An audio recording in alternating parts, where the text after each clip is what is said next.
हाँ जी बच्चे, loss of motion दे ਜਿਹੜੇ numerical ਆਪਾਂ ਕਰਦੇ ਪਏ ਸੀਗੇ ਉਹਦਾ numerical 18th हैगा। A rocket has a mass of 2 into 10 raised to power 4 kilogram, of which half is fuel। ठीक है, जिन्ना टोटल रॉकेट ਦਾ ਮਾਸ ਦੱਸਦਾ ਪਿਆ ਇਹਦੇ ਵਿੱਚੋਂ ਅੱਧਾ ਮਾਸ ਜਿਹੜਾ ਵਾ ਉਹ ਕਹਿੰਦਾ ਫਿਊਲ ਦੀ ਫਾਰਮ 'ਚ ਹੈਗਾ। Assume that the fuel is consumed at a constant rate as the rocket is fired, and there is a continuous and there is a constant thrust of 5 into 10 raised to power given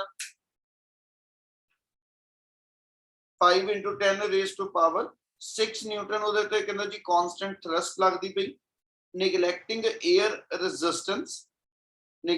air resistance and any possible variation of g, then calculate initial acceleration and acceleration when whole fuel is consumed।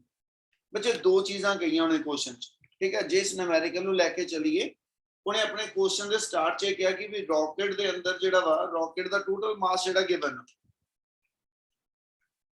Numerical हैगा 18th numerical, और ਉਹ ਚੋਂ ਨੇ ਆਪਾਂ ਨੂੰ condition ਦਿੱਤੀ ਆ मास of rocket, ਉਹਨੂੰ ਆਪਾਂ ਵੇਰੀਏਬਲ mr ਲਿਖ ਦਿੰਨੇ। मास ऑफ रॉकेट अपने ਕੋਲ गिवन ਆ 2 into 10 raised to power 4 kilogram. दूजा वेरिएबल ਉਹਨੇ ਕਿਹਾ ਜੀ मास ऑफ फ्यूल, ਉਹਨੂੰ mf ਲਿਖ ਦਿੰਨੇ। ਉਹ ਕਹਿੰਦਾ ਜੀ ਇਹਦਾ ਹਾਫ ਆ, ਇਹਦਾ ਹਾਫ ਕਰੂੰਗਾ ਤਾਂ 2 ਕੈਨਸਲ ਹੋ ਜਾਣਾ ਤੇ फ्यूल ਦਾ ਮਾਸ ਜਿਹੜਾ 10 raised to power 4 किलोग्राम। क्या ਇੰਨੀ ਗੱਲ ਕਲੀਅਰ ਆ? Yes sir. ਹੁਣ ਅੱਗੇ ਉਹਨੇ ਕਿਹਾ ਵਾ ਕਿ ਵੀ ਇਹ फ्यूल ਕੰਜ਼ਿਊਮ ਹੁੰਦਾ ਜਾ ਰਿਹਾ, ਯਾਨੀ फ्यूल ਬਰਨ ਕਰਦਾ ਜਾ ਰਿਹਾ। ਇਹਦਾ ਮਤਲਬ ਆ ਇਹ ਵੇਰੀਏਬਲ ਮਾਸ ਸਿਸਟਮ ਬਣ ਜਾਏਗਾ। ਉਹਨੇ ਕਿਹਾ फ्यूल ਕੰਜ਼ਿਊਮ ਹੁੰਦਾ ਜਾ ਰਿਹਾ, ਔਰ फ्यूल ਦੇ ਕੰਜ਼ਿਊਮ ਹੋਣ ਦੇ ਨਾਲ ਰਾਕਟ ਤੇ ਫੋਰਸ ਲੱਗਦੀ ਪਈ ਆ, ਔਰ ਜਿਹੜੀ ਫੋਰਸ ਲਾਈ ਕਰਦੀ ਜਿਹਨੂੰ ਥਰਸਟ ਲਿਖਦੇ ਪਏ ਆ ਉਹਦੀ ਵੈਲਿਊ ਗਿਵਨ ਆ 5 into 10 raised to power 6 Newton. यानी फोर्स गिवन है 5 into 10 raised to power 6 Newton. ठीक है, आ तीन वेरिएबल अपने क्वेश्चन च गिवन। उस तो बाद उन्हें अपन क्या वा एक्सेलरेशन कड्डो रॉकेट दी कितनी होएगी। ठीक है, एक्सेलरेशन कड्डनी है, इनिशियल एक्सेलरेशन सिंबल दे रहा है, मतलब पहले पार्ट जो ने क्या है एक्सेलरेशन उदो कैलकुलेट करो ਜਦੋਂ ਐਸਐਚ ਤੁਹਾਡੇ ਕੋਲ ਸਟਾਰਟ ਕੀਤਾ ਤੁਸੀਂ ਇਹ ਰਾਕਟ, ਉਸ ਵੇਲੇ ਉਹਦੀ ਸਟਾਰਟਿੰਗ ਐਕਸਲਰੇਸ਼ਨ ਕਿੰਨੀ, ਔਰ ਦੂਜਾ ਉਹਨੇ ਉਦੋਂ ਪੁੱਛੀ ਐਕਸਲਰੇਸ਼ਨ। ਠੀਕ ਹੈ, when whole of the fuel is consumed, ਜਦੋਂ ਸਾਰਾ ਫਿਊਲ ਮੇਰਾ ਕੰਜ਼ਿਊਮ ਹੋ ਗਿਆ ਫਾਈਨਲੀ ਉਸ ਵੇਲੇ ਰਾਕਟ ਨੂੰ ਥਰਸਟ ਮਿਲੇਗੀ। ਠੀਕ ਹੈ, ਜਿਹਦੇ ਨਾਲ ਉਹਨੇ ਆਪਣੀ ਸਪੀਡ ਨੂੰ ਮੈਕਸਿਮਮ ਕਰਨਾ, ਔਰ ਉਸ ਤੋਂ ਬਾਅਦ ਅਸੀਂ ਮੰਨਦੇ ਪਏ ਉਹਦੀ ਸਪੀਡ ਚੇਂਜ ਨਹੀਂ ਹੁੰਦੀ ਪਈ। यानी एक तुसी लिख दो फाइनल एक्सेलरेशन कड्डो, एक इनिशियल कड्डो। क्या आ दो वेरिएबल क्लियर है? Yes sir. हां जी, हुन जे मैं एक्सेलरेशन कड्डनी है केड़ा फार्मूला लवां बेटे?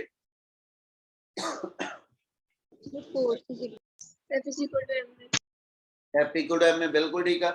F कितना लवां बच्चे?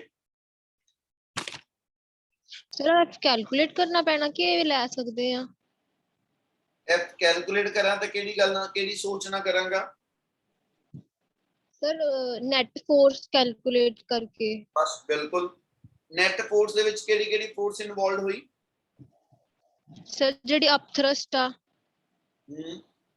और दूजी sir weight of the body. Very good sir जेड़ा रॉकेट हैगा वा जे ਅਸੀਂ ਮੰਨ ਕੇ ਚੱਲੀਏ ਕਿ ਵੀ ਰॉकेट ਜਦੋਂ ਅਪਵਰਡ मूव करना ਪੁੱਤ ਜਿਹੜੀ ਨੋਟਿਸ ਕਰਨ ਵਾਲੀ ਚੀਜ਼ ਆ ਉਹ ਇਹ ਹੋ ਗਈ ਕਿ ਜਿਹੜਾ ਰॉकेट ਦਾ ਮਾਸ ਦਿੱਤਾ ਹੋਇਆ ਮੈਨੂੰ, ਇਹਦਾ ਮੰਨ ਲਓ ਨੇ ਮਾਸ ਦਿੱਤਾ ਹੈ ਵਿਦ ਫਿਊਲ, ਹੈ ਨਾ। ਰॉकेट ਦਾ ਪੁੱਤ weight ਹੋਏਗਾ ਤੇ weight always acting vertically downward, ਔਰ ਇਸ weight ਦੇ ਅਗੇਂਸਟ ਜਿਹੜੀ ਅਪ ਥਰਸਟ ਲੱਗੇਗੀ, ਉੱਪਰ ਨੂੰ ਫੋਰਸ ਲੱਗੇਗੀ, ਉਹ ਮੇਰੀ ਸੈਕਿੰਡ ਫੋਰਸ ਹੋ ਗਈ। ਠੀਕ ਹੈ, ਜਿਹਨੂੰ ਆਪਾਂ ਮੰਨ ਲਓ ਉਹਨੂੰ ਆਪਾਂ F ਲਿਖ ਦਿੰਦੇ ਆ। ਤੇ ਆ ਦੋ ਫੋਰਸਿਸ ਜਿਹੜੀਆਂ ਆਪੋਜ਼ਿਟ ਲਾਈ ਕਰਦੀਆਂ, ਇਹਨਾਂ ਦੋਨਾਂ ਫੋਰਸਿਸ ਦਾ ਜੋ ਡਿਫਰੈਂਸ ਹੋਏਗਾ ਉਨੀ ਨੈਟ ਫੋਰਸ ਲੱਗੇਗੀ ਰॉकेट ਤੇ ਐਕਸਲਰੇਸ਼ਨ ਦੇਣ ਵਾਸਤੇ। Yes sir. देयरफॉर ਆਪਾਂ ਜੇ ਐਕਸਲਰੇਸ਼ਨ ਕੱਢਣੀ ਆ ਤੇ we know that acceleration equal to F net over ਕਹਿੰਦਾ ਜੀ ਮਾਸ। ਠੀਕ ਹੈ, ਹੁਣ ਮਾਸ ਜਦੋਂ ਲੈਣਾ ਇਹ ਵੀ ਧਿਆਨ ਰੱਖ ਕੇ ਚੱਲੋਗੇ, ਜਦੋਂ ਇਨੀਸ਼ੀਅਲ ਐਕਸਲਰੇਸ਼ਨ ਕੱਢਣੀ ਆ ਉਦੋਂ ਤੁਹਾਡੇ ਕੋਲ ਰॉकेट ਦਾ ਕੰਪਲੀਟ ਮਾਸ ਇਨਵੋਲਵਡ ਆ, ठीक है। जो दूजा पार्ट आएगा तो उदो सिर्फ चैम्बर का मास होएगा, फ्यूल मास निकल चुका होएगा, यानी पहले पार्ट के अंदर मेरा कंप्लीट मास आएगा, ठीक है। ते नेट फोर्स जेडी होएगी वो ये दो फोर्सेस दे डिफरेंस को बनू, ठीक है, क्योंकि रॉकेट ऊपर जाना इसलिए इस अप थ्रस्ट दे विचों वेट नु माइनस करांगा। इन्नी गल समझ लग रही? yes sir, सो F minus mg over m है ना, इथे m मास ऑफ रॉकेट है, ते इथे भी तुहाडे कोल जेकर लिख लो ते mg जेड़ा लिख रिहा ये mr * g है, यानी इथे भी रॉकेट दा मास इन्वॉल्वड हैगा अपने को। इन्नी गल समझ लग रही? यस सर, आ क्लियर है इन्नी गल? yes sir, चल जे इहदे विच ते अपनी फोर्स आ गई 5 * 10 raise to power 6 minus mass of rocket हैगा 2 * 10 raise to power 4 * g, g की वैल्यू आ गई 10 ओवर मास ऑफ रॉकेट, ते mass of rocket 2 * 10 raise to power 4 आ मेरे को आ जाएगा, जिन्हों यूज करके तुसी इनिशियल एक्सेलरेशन कढोगे। क्लियर है निकल? yes sir, yes sir, yes sir, तो ਆਪਾਂ फाइनल एक्सेलरेशन कढनी आ ਉਹਦਾ ਪੁੱਤ ਕਿੱਥੇ ਕਿੱਥੇ चेंज आएगी? सर मास चेंज कर देंगे, हाफ लेंगे। ਇਹ ਦੋ ਥਾਂ ਤੇ ਚੇਂਜ ਆਏਗੀ, ਇੱਥੇ ਵੀ ਚੇਂਜ ਹੋਏਗਾ ਮਾਸ ਆਫ ਰॉकेट ਤੇ ਇੱਥੇ ਵੀ ਚੇਂਜ ਹੋ ਜਾਣਾ, ਕਿਉਂਕਿ ਤੁਹਾਡੇ ਕੋਲ ਜਦੋਂ ਰॉकेट ਦਾ ਫਿਊਲ ਸਾਰਾ ਹੀ ਬਰਨ ਕਰ ਗਿਆ, ਹੁਣ ਸਿਰਫ ਚੈਂਬਰ ਦਾ ਮਾਸ ਹੀ ਰਹਿ ਜੂ। Yes sir, yes sir, chamber ਦਾ ਮਾਸ ਰਹਿ ਗਿਆ ਤੇ ਫਿਰ ਅਪ ਥਰਸਟ ਲਗਾਉਣ ਦੇ ਵਿੱਚ ਵੀ ਤਾਂ ਕੱਲਾ ਚੈਂਬਰ ਦਾ ਮਾਸ ਹੀ ਆਣਾ। ਇਹਦਾ ਮਤਲਬ ਜਦੋਂ ਫਾਈਨਲ ਐਕਸਲਰੇਸ਼ਨ ਕੱਢਾਂਗੇ, ਤੇ ਆਪਣੇ ਫਾਰਮੂਲੇ 'ਚ F ਮਾਈਨਸ ਜਿਹੜਾ ਨਵਾਂ ਮਾਸ ਇੱਥੇ ਆਏਗਾ ਹਨਾ, ਇਹ mr ਮਾਈਨਸ mf ਕਰਕੇ ਬਣ ਗਿਆ। ਇਹਨੀ ਗੱਲ ਸਮਝ ਲੱਗੀ? ਇਹਨੂੰ ਕੈਲਕੂਲੇਸ਼ਨ ਇੱਥੇ ਕਰਕੇ ਲਿਖ ਰਿਹਾ, ਤਾਂ ਇਦਾਂ ਲਿਖ ਰਿਹਾ। ਤੁਸੀਂ ਸਿੱਧਾ ਲਿਖ ਸਕਦੇ ਹੋ ਕਿ ਵੀ ਆਪਣਾ ਜਿਹੜਾ ਫਿਊਲ ਜਿਹੜਾ ਵਾ ਟੋਟਲ ਦੇ ਚੋਂ ਹਾਫ ਫਿਊਲ ਆ, ਤੇ ਜੇ ਹਾਫ ਫਿਊਲ ਆ ਤੇ ਇਹਦੇ ਨਾਲ ਹਾਫ ਹੀ ਮਾਸ ਰॉकेट ਦਾ ਰਹਿ ਗਿਆ। yes sir, ਸੋ ਉਹੀ ਸੇਮ ਚੀਜ਼ ਆਪਾਂ ਇੱਥੇ ਥੱਲੇ ਵੀ ਲਿਖਦੇ ਪਏ।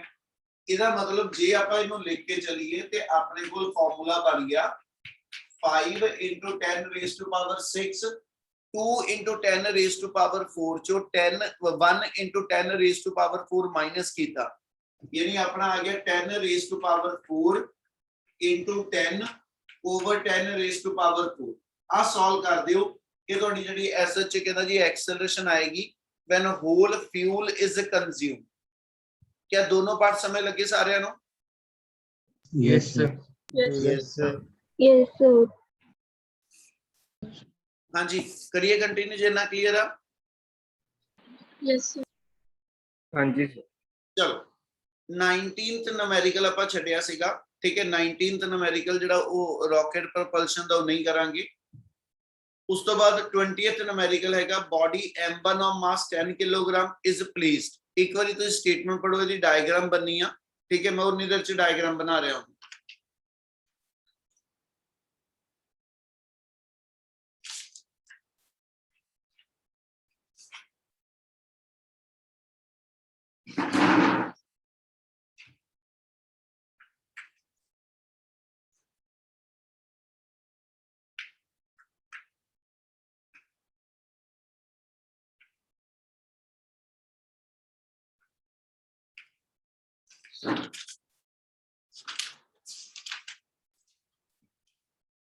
पढ़ लो बच्चे जल्दी जल्दी एक बार स्टेटमेंट।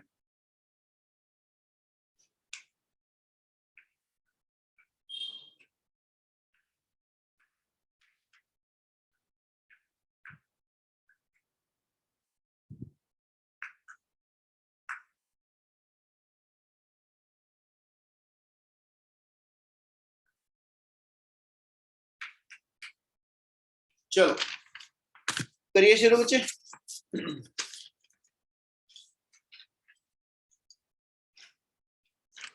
स्टेटमेंट एक्सप्लेन करेगा कोई है ना?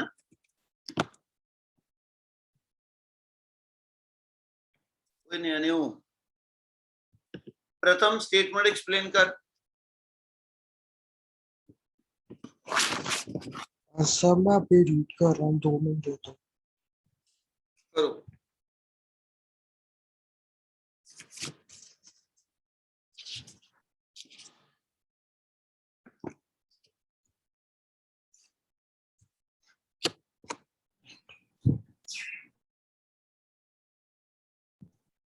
सर वो स्टेटमेंट भेज दो, इसमें है नहीं। पीछे है नहीं, देखो है नहीं स्टेटमेंट। नहीं सर ग्रुप में नहीं है, मैंने देखा। हाँ उन्हें भेजियां तो है, उन्हें भेजी तो है शीट थले मानिक ने, आई नहीं? मानिक भेजी है बेटा? Yes sir. आकाश शीट भेजी तो हैगी है बेटा, खोल ओपन कर उन्होंने। चलो मैं बोल रहा जी स्टेटमेंट समझो, जल्दी खत्म करेंगे उन्होंने। A body M1 of mass 10 kilogram is placed on a smooth horizontal table।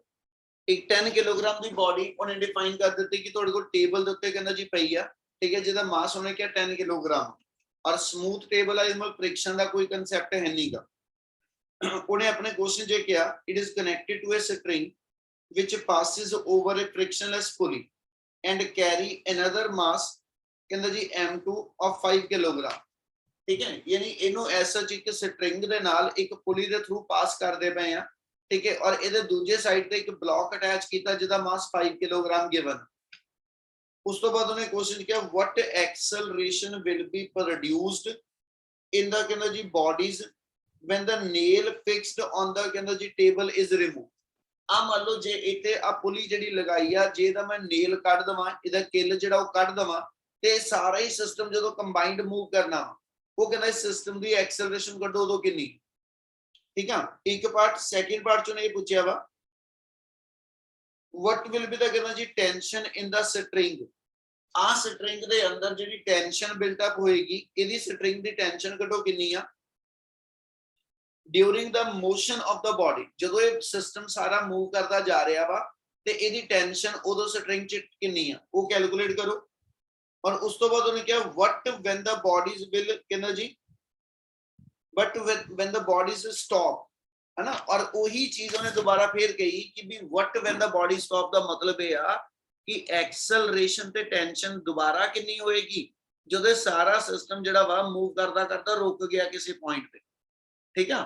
ਇਤੋਂ ਕਿਲ ਕੱਢ ਦਿੱਤਾ, ਨੇਲ ਕੱਢ ਦਿੱਤਾ, ਰਿਮੂਵ ਕੀਤਾ, ਇਹ ਸਾਰਾ ਹੀ ਸਿਸਟਮ ਜਿਹੜਾ ਵਾ, ਹਨਾ, ਇਹਨੇ ਥੱਲੇ ਨੂੰ ਤੇ ਇਹਨੇ ਅੱਗੇ ਨੂੰ ਮੰਨ ਲਓ ਮੂਵ ਕਰਨਾ ਸ਼ੁਰੂ ਕੀਤਾ, ਉਸ ਵੇਲੇ ਇਹਦੀ ਸਿਸਟਮ ਦੀ ਐਕਸਲਰੇਸ਼ਨ ਕਿੰਨੀ, ਇੱਕ ਤੇ ਉਹ ਕੱਢ ਦਿਓ, ਦੂਜਾ ਉਦੋਂ ਸਟ੍ਰਿੰਗ ਦੇ ਵਿੱਚ ਡਿਊਰਿੰਗ ਮੋਸ਼ਨ ਟੈਂਸ਼ਨ ਕਿੰਨੀ ਉਹ ਕੱਢ ਦਿਓ, ਤੀਜਾ ਜਦੋਂ ਇਹ ਸਿਸਟਮ ਜਿਹੜਾ ਵਾ ਰੁਕ ਗਿਆ ਤੇ ਜਦੋਂ ਰੁਕ ਗਿਆ ਉਦੋਂ ਇਹ ਚ ਐਕਸਲਰੇਸ਼ਨ ਕਿੰਨੀ ਤੇ ਉਦੋਂ ਸਟ੍ਰਿੰਗ ਦੇ ਵਿੱਚ ਟੈਂਸ਼ਨ ਕਿੰਨੀ ਉਹ ਦੁਬਾਰਾ ਕੱਢ ਦਿਓ।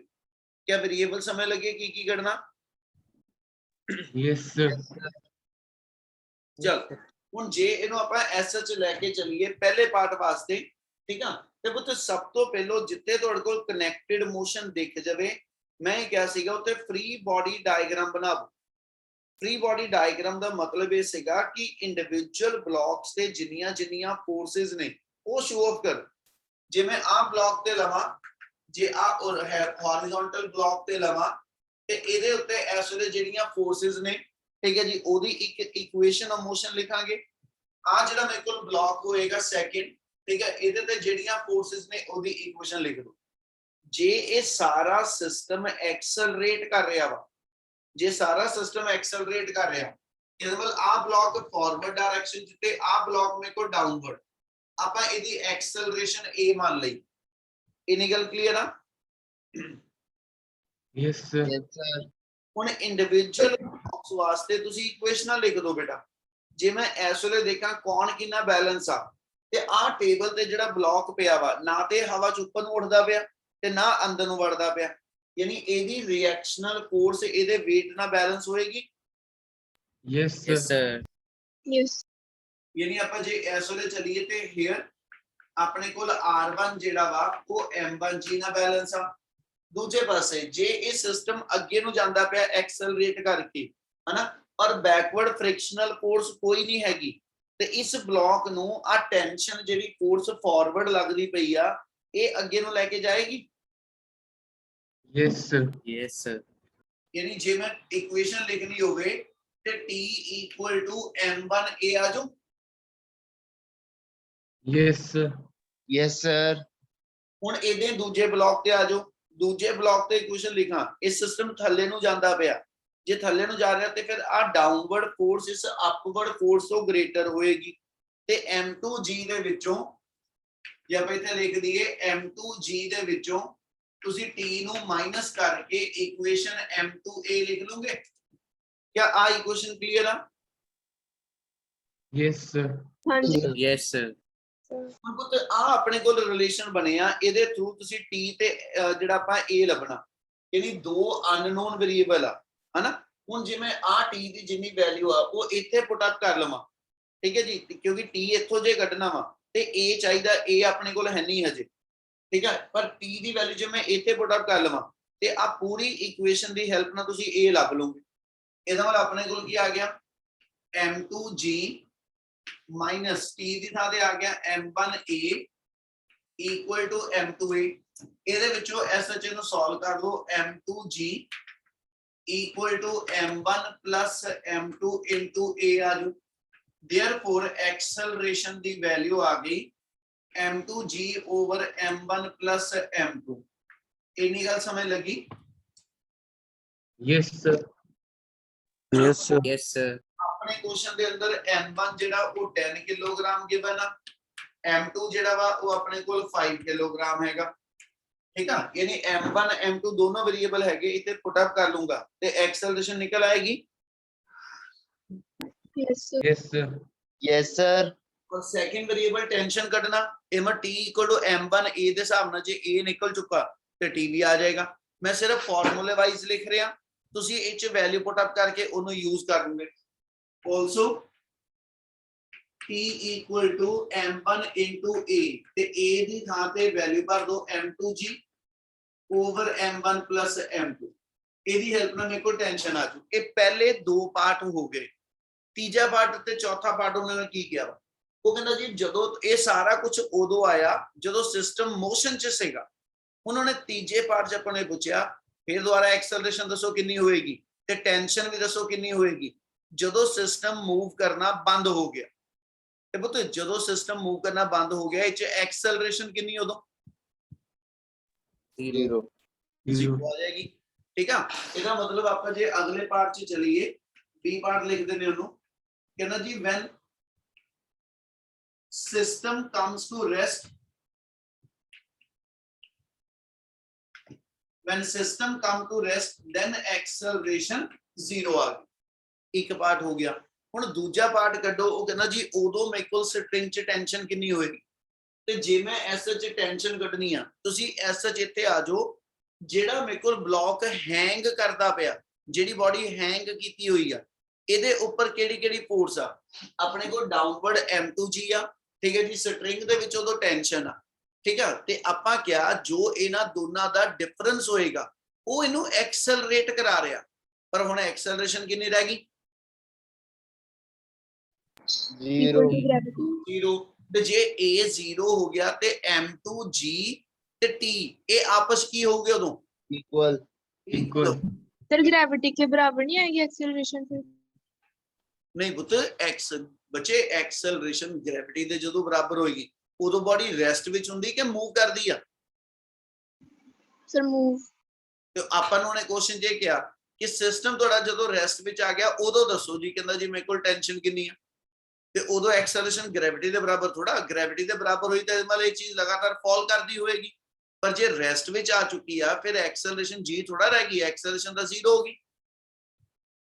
यस सर ਚਲੋ देयरफॉर ਕਹਿੰਦਾ ਜੀ ਇਸ ਇਨਸਟੈਂਟ ਤੇ ਜੇ ਆਪਾਂ ਲੈ ਕੇ ਚੱਲੀਏ ਤਾਂ ਜਿਹੜਾ t ਹੋਏਗਾ ਉਹ m2g ਦੇ ਕਹਿੰਦਾ ਜੀ ਬਰਾਬਰ ਆ ਜਾਏਗਾ, ਠੀਕ ਹੈ। m2 ਆਪਣੇ ਕੁਐਸਚਨ 'ਚ ਗਿਵਨ ਆ, ਉਹ ਪੁੱਟ ਅਪ ਕਰ ਲਓ ਤੇ ਆਪਣੇ ਕੋਲ ਸੈਕਿੰਡ ਪਾਰਟ 'ਚ ਟੈਂਸ਼ਨ ਕੈਲਕੂਲੇਟ ਹੋ ਜਾਏਗੀ।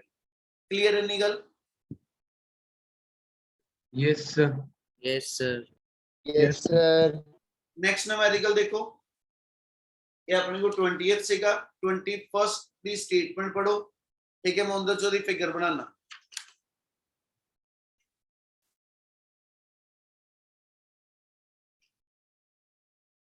बुक च थोड़ी फिगर शीट ते थोड़ी मिसप्रिंट आ, वो बना रहा मैं फिगर, तो एक बारी पढ़ लो स्टेटमेंट।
जे पढ़ लिया बेटा करा शुरू।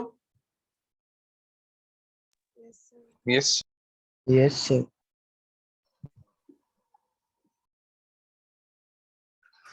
तो एक बार खुद सारी शीट जरूर सॉल्व करियो अपने आप बाद चो। अच्छा ये नहीं कि जेडे समझ ले बस वो आ गए। चलो 21st न्यूमेरिकल चो ने अपने क्वेश्चन की किया वा, कहंदा जी सी गिवन फिगर अपन नु गिवन हैगी आ, ਉਹ ਚੋਂ ਨੇ ਆਪਾਂ ਨੂੰ ਕੁਐਸਚਨ ਚ ਕਿਹਾ ਵਾ a mass of 6 kilogram is suspended by a rope of length 2 meter from the ceiling। ठीक है, ਜਿਹੜੀ ओरिजिनल ਫਿਗਰ ਇਹਦੇ ਹਿਸਾਬ ਨਾਲ ਬਣਨੀ ਚਾਹੀਦੀ ਨਾ, ਉਹ ਕੁਝ ਹੋਰ ਆ, ਮੈਂ ਦੱਸਦਾ ਹੁਣੀ। ਕਹਿੰਦਾ 2 ਮੀਟਰ ਦੀ ਇੱਕ ਤੁਹਾਡੇ ਕੋਲ ਰੋਪ ਗਿਵਨ ਆ, ਜਿਹਦੇ ਨਾਲ ਤੁਸੀਂ ਇੱਕ ਐਸਐਚ ਬਲੌਕ ਅਟੈਚ ਕੀਤਾ ਹੋਇਆ ਵਾ। ਠੀਕ ਹੈ, ਰੋਪ ਦੇ ਨਾਲ 6 ਕਿਲੋਗ੍ਰਾਮ ਦਾ ਬਲੌਕ ਅਟੈਚ ਹੈਗਾ। ਉਹਨੇ ਕਿਹਾ a force of 50 Newton in the horizontal direction is applied at the midpoint P of the rope। ठीक है, अगे उन्हें कह दिता अपने को what is the angle the rope makes with the vertical in equilibrium। उन्हें कहा जी एंगल, मेन एंगल तुसी कढना। एक्चुअल फिगर इहदी थां ते आवा कि भी अपने को मान लो इस सपोर्ट दे नाल, ठीक है जी, तुसी एक ब्लॉक जिहड़ा वा वो अटैच कीता होया। आ 6 किलोग्राम ਦਾ ਬਲੌਕ ਆ,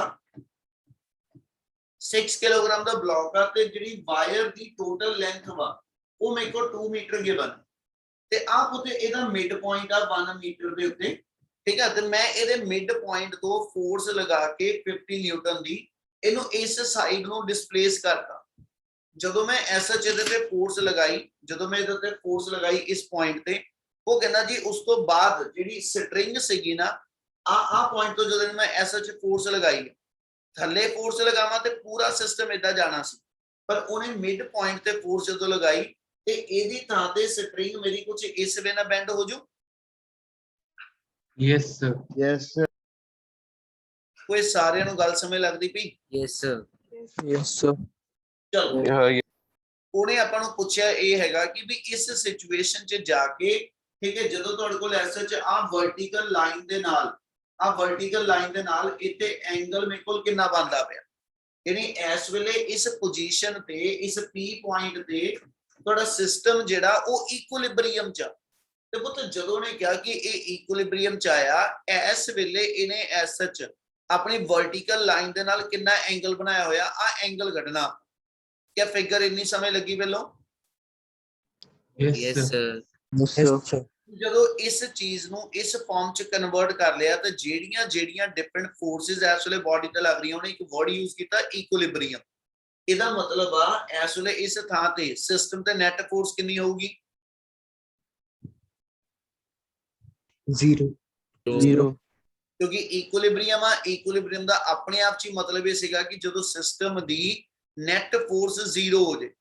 ਹੁਣ ਜੇ ਇਸ ਵੇਲੇ ਸਿਸਟਮ ਇਕੁਇਲਿਬਰੀਅਮ ਚ ਹੋਊਗਾ ਨਾ, ਤੁਸੀਂ ਸ਼ੋ ਕਰੋ ਕਿਹੜੀਆਂ ਫੋਰਸਸ ਆ। ਇੱਕ 50 ਨਿਊਟਨ ਦੀ ਸੀ ਅਪਲਾਈ ਕੀਤੀ, ਜੇ 6 ਕਿਲੋ ਇਹਦਾ ਮਾਸ ਗਿਵਨ ਆ ਤੇ ਇਹਦਾ weight mg ਦੇ ਨਾਲ ਅਸੀਂ 60 ਨਿਊਟਨ ਲਿਖ ਲਿਆ।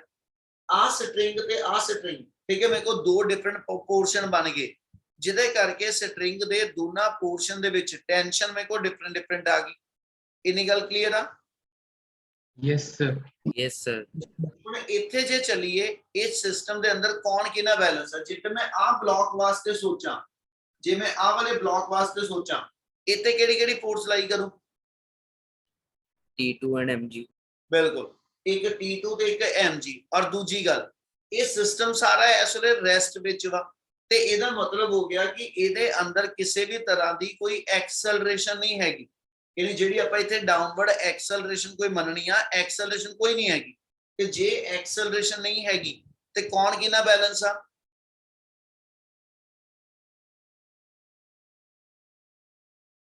ਉੱਤੇ ਜੇ ਇੱਥੇ ਐਕਸਲਰੇਸ਼ਨ ਨਹੀਂ ਹੈਗੀ, ਕੌਣ ਕਿੰਨਾ ਬੈਲੈਂਸ ਹੋਏਗਾ ਇਸ ਵੇਲੇ ਤੇ? सर वेट और टेंशन। ਬਿਲਕੁਲ, ਯਾਨੀ ਆ ਜਿਹੜਾ weight ਹੋਏਗਾ ਤੇ ਆ ਜਿਹੜੀ ਟੈਂਸ਼ਨ ਆ, ਯਾਨੀ T2 ਤੇ ਆ mg, ਇਹ ਆਪਸ ਵਿੱਚ ਬੈਲੈਂਸ ਹੋਣਗੇ। हाँ जी Yes, sir. Sir. Yes, sir. Navneet Kaur, ਸਮਝ ਲੱਗ ਰਿਹਾ ਬੇਟਾ? Yes sir. ਤੇ ਰਿਸਪੌਂਡ ਕਰਿਆ ਕਰੋ। ਚਲੋ ਹੇਅਰ ਓਕੇ ਬੱਚੇ, ਆਪਾਂ ਇੱਥੋਂ ਚੱਲੀਏ ਕਿ ਜਿਹੜੇ T2 ਦੀ ਵੈਲਿਊ ਆ, ਇਹ ਐਸ ਚ ਮੇਰੀ mg ਇਸ ਵੇਲੇ ਬਣ ਗਿਆ 60 ਨਿਊਟਨ, ਯਾਨੀ T2 ਦੀ ਮੇਰੀ ਵੈਲਿਊ 60 ਨਿਊਟਨ ਆ ਗਈ। ਆ ਕਲੀਅਰ ਹੈ ਨਿਕਲ? Yes, sir. Yes sir। तो आ P पॉइंट ते जे आ P पॉइंट इक्विलिब्रियम च, ठीक है, इथे लगदियां पईयां तीन फोर्सेस, एक टेंशन, एक जिहड़ी हॉरिजॉन्टल लगाई आ, ते तीजी आ स्ट्रिंग दे उपरले पोर्शन दी टेंशन। ਇਹ ਤਿੰਨ ਫੋਰਸਿਸ ਨੂੰ ਆਪਾਂ ਜੇ ਇਕੁਇਲਿਬ੍ਰੀਅਮ ਚ ਲੈਨੇ ਆ, ਇਹਨਾਂ ਨੂੰ ਸੋਲਵ ਕਰਨਾ, ਤੇ ਇੱਥੇ ਸੋਲਵ ਕਰਨ ਦੇ ਆਪਣੇ ਕੋਲ ਕਿਹੜਾ ਮੈਥਡ ਆ? ਤੇ ਪੁੱਤ ਹੁਣ ਇੱਕ ਚੀਜ਼ ਸਭ ਤੋਂ ਪਹਿਲਾਂ ਯਾਦ ਆਵੇ, ਆਪਾਂ ਕੰਡੀਸ਼ਨ ਆਫ ਇਕੁਇਲਿਬ੍ਰੀਅਮ ਪੜ੍ਹੀਆਂ ਸੀ। ਕੰਡੀਸ਼ਨ ਆਫ ਇਕੁਇਲਿਬ੍ਰੀਅਮ ਦੋ ਵੇ ਨਾਲ ਦਸੀਆਂ ਸੀ। ਉਹ ਚ ਇੱਕ ਅਸੀਂ ਇਹ ਕਿਹਾ ਸੀਗਾ ਕਿ ਜੇਕਰ ਐਸ ਚ ਤਿੰਨ ਫੋਰਸਿਸ ਨੂੰ ਲੈ ਕੇ ਇੱਕ ਟ੍ਰਾਇੰਗਲ ਬਣਾ ਲਵਾਂ, ਤੇ ਟ੍ਰਾਇੰਗਲ ਦੀ ਤਿੰਨ ਸਾਈਡ ਤੇ ਤਿੰਨ ਫੋਰਸਿਸ ਜਿਹੜੀਆਂ ਆਣਗੀਆਂ, ਉਹਨਾਂ ਦੀ ਆਪਸ ਚ ਰੇਸ਼ੋ ਇਕੁਅਲ ਹੁੰਦੀ ਆ। ਕਿਆ ਜੋ ਮੈਂ ਬੋਲਿਆ ਉਹ ਗੱਲ ਸਮਝ ਲੱਗੀ? Yes, sir. Yes sir। Yes, sir. ਠੀਕ ਆ। ਦੂਜਾ ਆਪਾਂ ਇਹ ਕਿਹਾ ਸੀਗਾ ਕਿ ਆਪਣੇ ਕੋਲ ਲੈਮਿਸ ਥਿਊਰਮ ਲੱਗ ਸਕਦੀ ਹੈ। ਲੈਮਿਸ ਥਿਊਰਮ ਇਹ ਸੀਗੀ ਕਿ ਗਿਵਨ ਫੋਰਸ ਤੇ angle between other two force, ਇਹਦੀ ਰੇਸ਼ੋ ਯਾਨੀ T1 over sine of angle between T2 and 50, ਠੀਕ ਹੈ। ਦੂਜੇ ਪਾਸੇ ਆ ਜੋ 50 over angle between T1 and T2 over angle between T1 and 50। ਜੇ ਇਹ ਆਪਸ ਕਹਿੰਦਾ ਜੀ ਇਕੁਇਲਿਬ੍ਰੀਅਮ ਹੈ, ਤੇ ਇਹ ਆਪਸ ਰੇਸ਼ੋ ਫੋਰਸ ਤੇ ਸਾਈਨ ਐਂਗਲ ਦੀ ਇਹ ਰੇਸ਼ੋ ਆਪਸ ਇਕੁਅਲ ਆ। ਕਿਆ ਆ ਗੱਲ ਯਾਦ ਆ ਜੋ ਬੋਲ ਰਿਹਾ? Yes, sir. Yes sir। Yes, sir. ਹੁਣ ਐਂਗਲ ਵੀ ਆਪਾਂ ਨੂੰ ਇੱਥੇ ਪ੍ਰੋਪਰ ਢੰਗ ਨਾਲ ਨਹੀਂ ਪਤਾ, ਤੇ ਤੀਜਾ ਇੱਕ ਹੋਰ ਮੈਥਡ ਸੀਗਾ। ਤੀਜਾ ਮੈਥਡ ਇਹ ਸੀਗਾ ਕਿ ਵੀ ਤੁਹਾਡੇ ਵੈਕਟਰ ਦੀ ਜੇ ਰੈਜ਼ੋਲੂਸ਼ਨ ਹੋ ਸਕਦੀ ਹੋਵੇ ਤੇ ਰੈਜ਼ੋਲੂਸ਼ਨ ਕਰ ਲਓ। ਜੇ ਮੈਂ ਇਸ ਵੇਲੇ ਦੇਖਾਂ T1 ਇਨਕਲਾਈਨਡ ਆ, ਤੇ ਜੇ ਮੈਂ T1 ਨੂੰ ਸਪਲਿਟ ਕਰਾਂ, ਤੇ T1 ਦਾ ਇਸ ਸਾਈਡ ਨੂੰ ਕੰਪੋਨੈਂਟ T1 cos θ ਆ ਜਾਏਗਾ, ਔਰ ਇਸ ਡਾਇਰੈਕਸ਼ਨ ਚ ਉਹਦਾ ਕੰਪੋਨੈਂਟ ਜਿਹੜਾ ਵਾ ਉਹ T1 sin θ ਆ ਜਾਊ। Yes, sir. ਆਪਾਂ Yes, ਤਿੰਨ sir. ਦੀਆਂ ਚਾਰ ਬਣਾ ਲੀਆਂ ਫੋਰਸਿਸ ਹੈ ਨਾ, ਪਰ ਇੱਕ ਐਡਵਾਂਟੇਜ ਹੋ ਗਈ T1 cos θ ਜਿਹੜਾ ਵਾ ਉਹ T2 ਦੇ ਆਪੋਜ਼ਿਟ ਆ ਗਿਆ, ਤੇ ਜੇ ਇਹ ਪਾਰਟੀਕਲ ਇਕੁਇਲਿਬ੍ਰੀਅਮ ਚ ਅੱਗੇ ਪਿੱਛੇ ਉੱਪਰ ਥੱਲੇ ਕਿਤੇ ਨਹੀਂ ਮੂਵ ਹੋ ਰਿਹਾ, ਠੀਕ ਆ, ਤੇ T1 cos θ T2 ਨਾਲ ਬੈਲੈਂਸ ਆ, ਤੇ T1 sin θ ਜਿਹੜਾ 50 ਨਾਲ ਬੈਲੈਂਸ ਆ। ਇੰਨੀ ਗੱਲ ਕਲੀਅਰ ਆ? Yes, sir. Yes, sir. ਇਹਦਾ ਮਤਲਬ ਜੇ ਆਪਾਂ ਇੱਥੇ ਲਿਖੀਏ ਤੇ ਆਪਣੇ ਕੋਲ ਇਕੁਏਸ਼ਨ ਆ ਗਈ T1 sin θ equal to 50, और दूजे पासे लिखा ਤੇ ਆਪਣੇ ਕੋਲ T2 ਜਿਹੜਾ ਉਹ T1 cos θ ਨਾਲ ਬੈਲੈਂਸ ਹੈ, ਯਾਨੀ T1 cos θ equal to T2, ਪਰ T2 ਅਸੀਂ ਉੱਪਰ ਕੱਢਿਆ ਹੋਇਆ, T2 ਦੀ ਵੈਲਿਊ ਸਾਡੇ ਕੋਲ ਆਲਰੇਡੀ ਬਣੀ ਪਈ ਆ, ਇਹ ਮਤਲਬ ਇਹਨੂੰ equal to 60 ਲਿਖ ਦਵਾਂ, ਯਾਨੀ ਦੋ ਇਕੁਏਸ਼ਨਾਂ ਬਣ ਗਈਆਂ T1 sin θ 50, T1 cos θ 60। ਕੀ ਗੱਲ ਸਮਝ ਆਈ? Yes, Yes, sir. sir. ਆਪਾਂ ਕੈਲਕੂਲੇਟ ਕਰਦੇ ਪਏ ਐਂਗਲ ਹਨਾ, ਜੇ ਮੈਂ ਥੀਟਾ ਕੱਢਣਾ ਤੇ ਇਹਦੇ ਵਿੱਚ T1 ਵੀ ਇੱਕ ਅਨਨੋਨ ਹੈ, ਇੱਕ ਥੀਟਾ ਅਨਨੋਨ ਆ, ਤੇ ਜੇ ਮੈਂ ਦੋਨਾਂ ਨੂੰ ਡਿਵਾਈਡ ਕਰ ਲਵਾਂ ਤੇ T1 ਕੱਟਿਆ ਜਾਣਾ, ਤੇ ਆਪਣਾ sin by cos tan ਬਣ ਜੂ। Yes, sir. ਇਹਦੇ ਨਾਲ ਆਪਾਂ ਇੱਕੋ ਅਗਲੀ ਲਾਈਨ 'ਚ ਚੱਲੀਏ ਤੇ ਆਪਣੇ ਕੋਲ ਆ ਗਿਆ T1 sin θ over T2 cos θ equal to 50 by 60। ਤੇ ਪੁੱਤ ਇਹਦੇ ਵਿੱਚ ਸੌਰੀ T1 ਹੀ ਆ ਨਾ, ਇਧਰੋਂ T1 ਕੈਨਸਲ ਹੋ ਜਾਣਾ, ਤੇ ਆਪਣੇ ਕੋਲ ਰਿਜ਼ਲਟ ਆ ਗਿਆ tan θ equal to 5 by 6। यानी थीटा की वैल्यू tan इनवर्स ऑफ 5/6 आ गई। क्या इन्नी गल समझ लगी? yes sir, यस सर, यानी टेबल दे विचों ट्रिग्नोमेट्रिक टेबल चो देख के ਆਪਾਂ एंगल दस दांगे कि किन्ने डिग्री किन्ने मिनट दा एंगल आ गया। क्या न्यूमेरिकल क्लियर है सारियां नु? Yes sir, Yes, sir. Yes sir, Jagnoor Singh ji clear आ? साहिल अर्शिया क्लियर आ? हाँ जी सर क्लियर। साहिल क्लियर आ? साहिल नहीं विच? चलो नेक्स्ट न्यूमेरिकल 20 सेकंड स्टेटमेंट पढ़ो फिर दोबारा,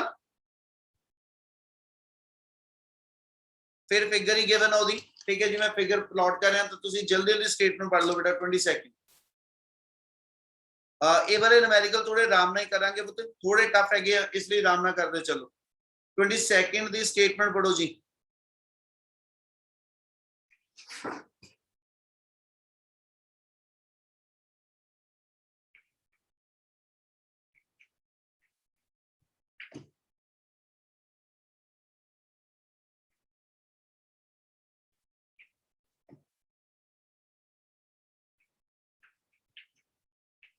सौखा ही है क्वेश्चन, स्टेटमेंट पढ़ लो।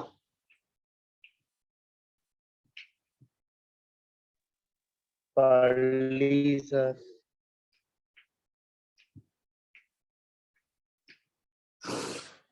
लिफ्ट वाले फॉर्मूले याद आ? yes sir, याद मैं तो इको ने कहा याद आ, बाकी भूले कोई नहीं। सारे ਨੂੰ याद है लिफ्ट वाले फॉर्मूले? शुक्ला साहब, रिजवल, शुभकीरत, चार जने दे नाम लेते तिन्ना दे करिए। चलो चैतन्या जी आवाज नहीं समझ लगी ਤੁਹਾਡੀ। चलो मैं दसदा लिफ्ट वाले केस ਦੇ ਅੰਦਰ ਅਸੀਂ ਪੁੱਤ ਇਹ ਕਿਹਾ ਸੀਗਾ ਜਦੋਂ ਲਿਫਟ ਮੇਰੇ ਕੋਲ ਜਿਹੜੀ ਆ ਅਪਵਰਡ ਡਾਇਰੈਕਸ਼ਨ 'ਚ ਐਕਸਲਰੇਟ ਕਰੇ। ठीक है, ਆਪਾਂ ਇਹ ਦੱਸਿਆ ਸੀਗਾ ਕਿ ਜੇ ਆ ਮੇਰੇ ਕੋਲ ਐਸ ਚ ਲਿਫਟ ਗਿਵਨ ਆ, ਠੀਕ ਹੈ, ਇਹ ਚ ਅਸੀਂ ਕਿਹਾ ਸੀ ਕਿ ਬਾਡੀ ਦਾ weight ਡਾਊਨਵਰਡ ਆ, ਜਿਹੜੀ ਰਿਐਕਸ਼ਨਲ ਫੋਰਸ ਅਪਵਰਡ ਆ, ਤੇ ਜੇ ਸਿਸਟਮ ਅਪਵਰਡ ਡਾਇਰੈਕਸ਼ਨ ਚ ਐਕਸਲਰੇਟ ਕਰਦਾ ਵਾ ਤੇ ਉਦੋਂ ਜਿਹੜਾ ਐਪਰੈਂਟ weight ਆਂਦਾ, ਯਾਨੀ ਇਸ ਰਿਐਕਸ਼ਨਲ ਫੋਰਸ ਦੀ ਵੈਲਿਊ ਲਵਾਂ ਤੇ r ਦਾ ਫਾਰਮੂਲਾ ਸਾਡੇ ਕੋਲ ਆਇਆ ਸੀ, ਕੋਈ ਬੋਲੇਗਾ ਕੀ ਸੀਗਾ? m into bracket में sir g plus a। Very good, ਬਿਲਕੁਲ ਠੀਕ। ਜਦੋਂ ਲਿਫਟ ਅਪਵਰਡ ਐਕਸਲਰੇਟ ਕਰਦੀ ਆ ਉਦੋਂ ਐਪਰੈਂਟ weight ਐਕਚੁਅਲ weight ਤੋਂ ਜ਼ਿਆਦਾ ਹੋ ਜਾਂਦਾ, ਯਾਨੀ ਆਪਣਾ formula C m g plus a। ਤੇ ਜੇ ਲਿਫਟ ਡਾਊਨਵਰਡ ਜਾਂਦੀ ਤੇ ਇੱਥੇ ਪਲੱਸ ਦੀ ਥਾਂ ਤੇ ਮਾਈਨਸ ਆ ਜਾਂਦਾ। ਕਿ ਇਹਨਾਂ ਕਲੀਅਰ ਆ? yes sir, Yes, sir. ਚਲੋ ਹੁਣ ਵਾਲੇ ਨਿਊਮੈਰੀਕਲ ਚ ਇਹੀ ਕਨਸੈਪਟ ਆ ਬਸ। ਹੁਣ ਇਹ ਦੇਖੋ ਕੁਐਸਚਨ ਚ ਕੀ ਕਿਹਾ ਆਪਣੇ 22 ਨਿਊਮੈਰੀਕਲ ਦੇ ਅੰਦਰ। क्वेश्चन जे गिवन कहना जी masses m1 m2 m3 of three bodies are as shown in figure और masses given अपने को 5 किलोग्राम 2 किलोग्राम ते 3 kilogram. calculate the tension T1 T2 T3 when a whole system is going upward। बन गया। when whole system is going upward with an acceleration of 2 meter per second square और दूसरी वाली कहना whole system is stationary। तो जे सारा system upward direction च accelerate करके जाएगा उदों वो कहंदा कि इना टेंशन दी वैल्यूज कितनी कितनी आएगी। ठीक है, जदों ये सिस्टम एक्सेलरेट नहीं कर रहा, ये स्टेशनरी है, उदों कहंदा जी वैल्यू कितनी आएगी। क्या इन्नी गल क्लियर आ? yes sir, हाँ जी सर। चलो यानी जदों पुत सिस्टम अपवर्ड एक्सेलरेट करेगा है ना, आ स्ट्रिंग च जिहड़ी टेंशन है इन्हें तिन्ने मास चुक के ऊपर लेके जाने। जिहड़ी आ स्ट्रिंग दे पोर्शन च टेंशन आ, इहदे थल्ले थल्लड़े पोर्शन च वेट दो चीज़ां दा वा। पुत इह च समझण वाली चीज़ किहड़ी आ कि आ तीन वैल्यूज ਅਸੀਂ टेंशन ਦੀਆਂ डिपेंड लिखियां क्यों? ਉਹਦਾ ਕਾਰਨ ਇਹ ਆ ਕਿ ਵੀ ਜੇ ਇੱਥੇ ਵਾਲੇ ਸਟ੍ਰਿੰਗ ਚ ਦੇਖਾਂ ਇਹਨੇ ਸਿਰਫ ਇਸ ਬਲੌਕ ਦਾ weight ਹੀ ਜਿਹੜਾ ਵਾ ਇਹਦੇ ਤੇ ਪੈਣਾ। ਜਦੋਂ ਮੈਂ ਆ ਸਟ੍ਰਿੰਗ ਦੇ ਪੋਰਸ਼ਨ ਤੇ ਦੇਖੂੰਗਾ ਤੇ ਇਸ ਤੋਂ ਥੱਲੜਾ ਸਾਰਾ ਪੋਰਸ਼ਨ ਜਿਹੜਾ ਹੋਏਗਾ ਉਹਦਾ weight T2 ਦੇ ਨਾਲ ਬੈਲੈਂਸ ਹੁੰਦਾ ਹੋ। Yes sir। Yes, sir. ਜਦੋਂ ਮੈਂ ਐਸ ਚ ਕਮਾ m1g m2g m3g ਇਹ ਸਾਰਾ ਹੀ ਥੱਲੇ ਨੂੰ ਸਿਸਟਮ ਦਾ ਭਾਰ ਪੈ ਰਿਹਾ ਤੇ ਇਸ ਸਟ੍ਰਿੰਗ ਦੇ ਅੰਦਰ ਯਾਨੀ ਰੱਸੀ ਦੇ ਇਸ ਪੋਰਸ਼ਨ ਦੇ ਅੰਦਰ ਜਿਹੜੀ ਟੈਂਸ਼ਨ ਆ ਉਹ ਥੱਲੜੇ ਪੋਰਸ਼ਨ ਤੋਂ ਡਿਫਰੈਂਟ ਹੋਊਗੀ। ਹਾਂਜੀ Yes. Sir Yes. ਇਸ ਲਈ ਜੇ ਮੈਂ ਇੱਥੇ T1 ਕੱਢਣਾ ਵਾ, ਠੀਕ ਆ, ਜੇ ਮੈਂ ਇੱਥੇ T1 ਕੱਢਣਾ ਫਾਰਮੂਲਾ, ਕਿਉਂਕਿ ਸਿਸਟਮ ਅਪਵਰਡ ਜਾ ਰਿਹਾ ਵਾ, ਇਸ ਲਈ m × g + a ਤੇ ਹੈਗਾ ਹੀ ਆ। ਸਿਰਫ ਇਹ ਧਿਆਨ ਰੱਖੂਗੇ ਕਿ ਵੀ ਮਾਸ ਕਿਹੜੇ ਕਿਹੜੇ ਇਨਵੋਲਡ ਨੇ, ਟੈਂਸ਼ਨ ਕਿਹੜੀ ਕਿਹੜੀ ਆ। ਜੇ ਮੈਂ T1 ਕੱਢਣਾ ਵਾ, ਠੀਕ ਆ, ਤੇ T1 ਦੀ ਵੈਲਿਊ ਜਿਹੜੀ ਹੋਏਗੀ m × g + a ਹੀ ਬਣੀ ਆ, ਪਰ m ਕਿਹੜਾ ਲੈਣਾ, ਕਹਿੰਦਾ ਜੀ m ਇਸ ਟੈਂਸ਼ਨ ਵਾਸਤੇ m1 m2 m3 ਤਿੰਨਾਂ ਦਾ ਮਾਸ ਆਏਗਾ। Yes, sir. ਹੇਅਰ ਆਪਾਂ ਜੇ ਤੇ ਲਿਖੀਏ therefore ਆਪਣੇ ਕੋਲ ਜਿਹੜਾ ਐਸੋਲੇਟਡ ਰਿਜ਼ਲਟ ਹੋਏਗਾ ਉਹਦੇ ਅਕੋਰਡਿੰਗਲੀ ਚਲੀਏ ਤੇ therefore T1 = m1 + m2 + m3, ਠੀਕ ਹੈ ਜੀ, into g + a। ਆ ਮੇਰੇ ਕੋਲ T1 ਦਾ ਕਹਿੰਦਾ ਜੀ ਫਾਰਮੂਲਾ ਬਣ ਜੂਗਾ। ਤਿੰਨੇ ਮਾਸ ਦਿੱਤੇ ਹੋਏ ਆ, a ਦੀ ਵੈਲਿਊ ਆਪਣੇ ਕੋਲ ਗਿਵਨ ਸੀਗੀ ਨਾ। Yes, Yes, sir. 2 ਹਾਂਜੀ meter per ਸਰ second 2 square. ਮੀਟਰ ਪਰ ਇਹ ਆਪਣੇ ਸੈਕਿੰਡ ਕੋਲ ਗਿਵਨ ਹੈਗਾ 2 ਮੀਟਰ ਪਰ ਸੈਕਿੰਡ ਸਕੁਅਰ, ਯਾਨੀ a ਦੀ ਵੈਲਿਊ ਇੱਥੇ ਆਪਣੇ ਕੋਲ 2 ਮੀਟਰ ਪਰ ਸੈਕਿੰਡ ਸਕੁਅਰ ਗਿਵਨ ਆ, ਠੀਕ ਹੈ ਜੀ। ਇਹਦੇ ਅਕੋਰਡਿੰਗਲੀ T1 ਨਿਕਲ ਆਏਗਾ। ਇਹਦੇ T2 ਤੇ T3 ਕੱਢਣਾ ਬੇਟਾ, ਤੇ ਜੇ ਮੈਂ T2 ਕੱਢਾਂਗਾ, T2 ਦਾ ਫਾਰਮੂਲਾ ਕੀ ਲਿਖ ਦਵਾਂ, ਕੀ ਚੇਂਜ ਰਹਿ ਜੂ ਇਹਦੇ ਚੋਂ। सर पहले ब्लॉक का मास कम हो जाएगा। ਬਿਲकुल m1 ਛੱਡ ਦਿਓ, ਬਾਕੀ यानी अपने को टर्म आ गई m2 + m3 into g + a। Similarly आप t3 लिखांगे ਤੇ t3 ਦੀ ਵੈਲਿਊ ਆਪਣੇ ਕੋਲ ਆ ਗਈ m3 into g + a। ਇਹ ਪੁੱਤ ਉਦੋਂ ਤਿੰਨੇ ਫਾਰਮੂਲੇ ਆਏ ਜਦੋਂ ਸਿਸਟਮ ਅਪਵਰਡ ਐਕਸਲਰੇਟ ਕਰ ਰਿਹਾ। ਦੂਜੇ ਪਾਰਟ ਚ ਉਹਨੇ ਕਿਹਾ ਕਿ ਸਿਸਟਮ ਜਿਹੜਾ ਵਾ ਹਨਾ ਉਹ ਰੈਸਟ ਦੇ ਉੱਤੇ ਆ, ਐਕਸਲਰੇਟ ਨਹੀਂ ਕਰ ਰਿਹਾ। ਤੇ ਅਸੀਂ ਕਿਹਾ ਸੀ ਲਿਫਟ ਵਾਲੇ ਕੇਸ ਅਸੀਂ ਕਿਹਾ ਸੀ ਕਿ ਜਦੋਂ ਸਿਸਟਮ ਰੈਸਟ ਵਿੱਚ ਹੋਵੇ ਜਾਂ ਯੂਨੀਫਾਰਮ ਮੋਸ਼ਨ ਤੇ ਹੋਵੇ, ਸਿਸਟਮ ਰੈਸਟ ਵਿੱਚ ਹੋਵੇ ਜਾਂ ਯੂਨੀਫਾਰਮ ਮੋਸ਼ਨ ਚ ਹੋਵੇ, ਉਹਨਾਂ ਦੋ ਕੇਸਿਸ ਦੇ ਅੰਦਰ ਐਪਰੈਂਟ weight ਤੇ ਐਕਚੁਅਲ weight ਇਹ ਆਪਸ ਵਿੱਚ ਇਕੁਅਲ ਹੁੰਦੇ ਆ। ਇਹਨੀ ਗੱਲ ਸਮਝ ਲੱਗੀ? Yes, sir. Yes, sir. ਠੀਕ ਹੈ, ਯਾਨੀ ਆ ਜਿਹੜੇ ਮੇਰੇ ਤਿੰਨ ਫਾਰਮੂਲੇ ਬਣੇ ਆ, ਇਹਦੇ ਹਿਸਾਬ ਨਾਲ ਜਦੋਂ ਅਸੀਂ ਸੈਕਿੰਡ ਪਾਰਟ ਲਵਾਂਗੇ, ਠੀਕ ਹੈ ਜੀ, ਸੈਕਿੰਡ ਪਾਰਟ ਚ ਪੁੱਟ a = 0 ਤੇ ਇਹਨਾਂ ਤਿੰਨਾਂ ਫਾਰਮੂਲਿਆਂ ਦੇ ਵਿੱਚ ਮੈਂ a ਨੂੰ 0 ਭਰ ਦਿੰਨਾ, ਠੀਕ ਹੈ, ਤੇ ਬਾਕੀ ਜੋ ਵੈਲਿਊ ਸੋਲਵ ਹੋ ਕੇ ਆ ਗਈ ਉਹ ਮੇਰੇ T1 T2 T3 ਦੀ ਵੈਲਿਊ ਹੋ ਜਾਏਗੀ। ਕਲੀਅਰ ਇਨੀ ਗੱਲ? ਇੱਕੋ ਲਿਖ ਰਹੇ ਆ, T1 ਆ ਗਿਆ m1 Yes, sir. + m2 + m3 into g, और ਇਸੇ ਬਿਨਾ ਤੁਸੀਂ T2 ਤੇ T3 ਦੀ ਵੈਲਿਊ ਕੱਢੋਗੇ। ਜੇ ਇੰਨਾ ਸਮਝ ਲੱਗਿਆ ਤਾਂ ਬੋਲੋ ਜੀ। Yes, आ sir. गया Yes, sir sir. Yes, sir. Next numerical ਦੀ स्टेटमेंट पढ़ लो जल्दी।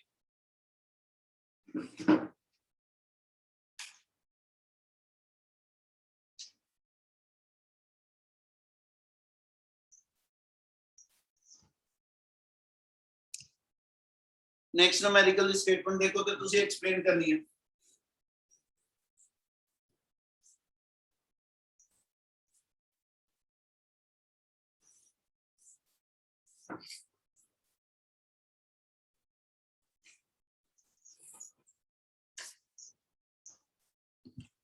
पढ़ ले अगला।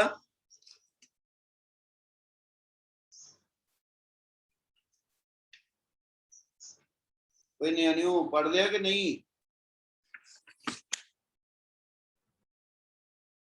चलो करा शुरू। Next 23rd।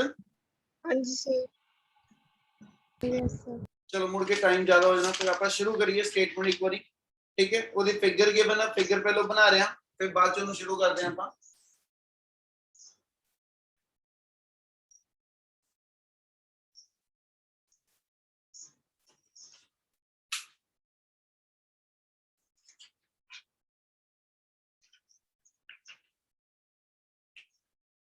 ਜੇ ਕਿਸੇ ਦੇ ਦਿਮਾਗ ਚ ਆਈ ਸਟੇਟਮੈਂਟ ਤੇ ਬੋਲੋ ਉਨੀ ਦੇਰ ਚ ਬੇਟਾ। अनुपम,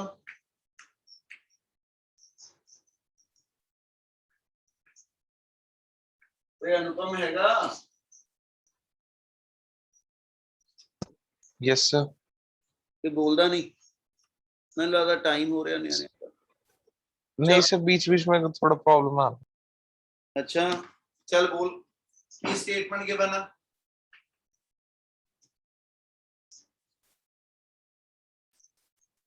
एक सेकंड सर, गिवन है सर रॉड जिसकी लेंथ L है और मास M है सर, और उसका F1 से डिस्टेंस Y है सर, उस पर एक स्पेसिफिक अमाउंट ऑफ टेंशन है। स्पेसिफिक अमाउंट ऑफ टेंशन तब है सर जब two forces that are unequal that are given F1 and F2 as shown in the figure। ਚਲੋ ਮੈਂ ਕਰਦਾ ਗੱਲ ਇਹਦੀ। ਉਹਨੇ ਕੁਐਸਚਨ 'ਚ ਆਪਾਂ ਨੇ ਕਿਹਾ ਵਾ ਕਿ ਕਹਿੰਦਾ ਜੀ ਕੈਲਕੂਲੇਟ ਕੀ ਕਰੋ, what is the tension in a rod of length L and mass M at a distance y from F1। Figure given ਆ, ਉਹਦੇ ਅਕੋਰਡਿੰਗਲੀ ਜਿਹੜੀ ਆਪਣੇ ਕੋਲ ਰੋਡ ਗਿਵਨ ਆ, ਠੀਕ ਹੈ, ਜਿਹੜੀ ਆਪਣੇ ਕੋਲ ਰੋਡ ਗਿਵਨ ਆ ਉਹਦੀ ਟੋਟਲ ਲੈਂਥ ਹੋਵੇਗਾ ਜੀ L ਗਿਵਨ, ਠੀਕ ਹੈ, ਔਰ ਇਹਦੇ ਦੋ ਐਂਡ ਦੇ ਉੱਤੇ ਫੋਰਸ ਜਿਹੜੀ F1 ਤੇ F2 ਲਾਈ ਕਰਦੀਆਂ ਸੀ। ਉਹਨੇ ਕਿਹਾ ਕਿ ਵੀ ਐਸ ਸੱਚ ਇਹਦੇ ਤੋਂ ਜਦੋਂ ਐਸ ਸੱਚ ਇਹਦੇ ਤੋਂ y ਡਿਸਟੈਂਸ ਅੰਦਰਲੇ ਪਾਸੇ ਤੁਸੀਂ ਕੋਈ ਪੁਆਇੰਟ ਕੰਸੀਡਰ ਕੀਤਾ, ਇਸ ਪੁਆਇੰਟ ਦੇ ਉੱਤੇ ਉਹ ਕਹਿੰਦਾ ਟੈਂਸ਼ਨ ਕਿੰਨੀ ਹੋਏਗੀ, ਯਾਨੀ y ਲੈਂਥ ਦੂਰ ਜਾ ਕੇ A ਪੁਆਇੰਟ ਤੋਂ y ਲੈਂਥ ਦੂਰ ਜਾ ਕੇ ਤੁਸੀਂ ਇੱਕ ਪੁਆਇੰਟ ਲੈਣੇ ਪਏ, ਠੀਕ ਹੈ, ਜਿਹੜਾ B ਪੁਆਇੰਟ ਆ, ਇਸ B ਪੁਆਇੰਟ ਤੇ ਉਹ ਕਹਿੰਦਾ ਜੀ ਟੈਂਸ਼ਨ ਕਿੰਨੀ ਹੋਏਗੀ ਇਹ ਕੈਲਕੂਲੇਟ ਕਰਕੇ ਦੇਣੀ। ਇੰਨੀ ਗੱਲ ਸਮਝ ਲੱਗੀ? Yes sir. ਚਲੋ ਹੁਣ ਇਹਨੂੰ ਪੁੱਤ ਕੈਲਕੂਲੇਟ ਕਰਨਾ ਕਿਹੜੇ ਬਿਨਾਂ ਵਾ, ਦੋ ਫੋਰਸਿਸ ਲਾਈ ਕਰਦੀਆਂ, ਫਾਰਵਰਡ ਚ F1 ਤੇ ਬੈਕਵਰਡ ਚ F2, ਔਰ ਕੰਡੀਸ਼ਨ ਉਹਨੇ ਇਹ ਕਹੀ ਆ ਕਿ F1 F2 ਤੋਂ ਗ੍ਰੇਟਰ, ਯਾਨੀ ਜੇ ਸਿਸਟਮ ਮੂਵ ਕਰਦਾ ਵੀ ਹੋਏਗਾ ਤੇ ਇਹ ਫਾਰਵਰਡ ਡਾਇਰੈਕਸ਼ਨ ਚ ਮੂਵ ਕਰਦਾ ਹੋਏਗਾ, ਉਹਦੇ ਅਕੋਰਡਿੰਗਲੀ ਤੁਸੀਂ ਇਹ ਦੱਸਣਾ ਸਟ੍ਰਿੰਗ ਦੇ ਆ ਪੁਆਇੰਟ ਦੇ ਉੱਤੇ ਮੇਰੇ ਕੋਲ ਟੈਂਸ਼ਨ ਕਿੰਨੀ ਹੈ। ਕਿਆ ਇੰਨੀ ਸਟੇਟਮੈਂਟ ਕਲੀਅਰ ਆ? Yes sir. Yes, sir. ਚਲੋ ਇੱਥੋਂ ਹੀ ਕੱਲ ਕੰਟੀਨਿਊ ਕਰਾਂਗੇ, ਠੀਕ ਹੈ ਜੀ। ਨੈਕਸਟ ਨੂਮੈਰੀਕਲ ਜਿਹੜਾ ਆਪਣਾ ਹੋਏਗਾ, ਓਕੇ, ਇੱਥੇ ਰੋਕ ਰਿਹਾ, ਟਾਈਮ ਲੱਗੇਗਾ ਇਸ ਨੂਮੈਰੀਕਲ ਨੂੰ ਕਰਨ ਲਈ। ਓਕੇ ਬੇਟਾ, Thank you, Thank you, sir. sir. Thank you, sir. Yes, sir. Okay ਜੀ। Thank you sir. आ जाना है।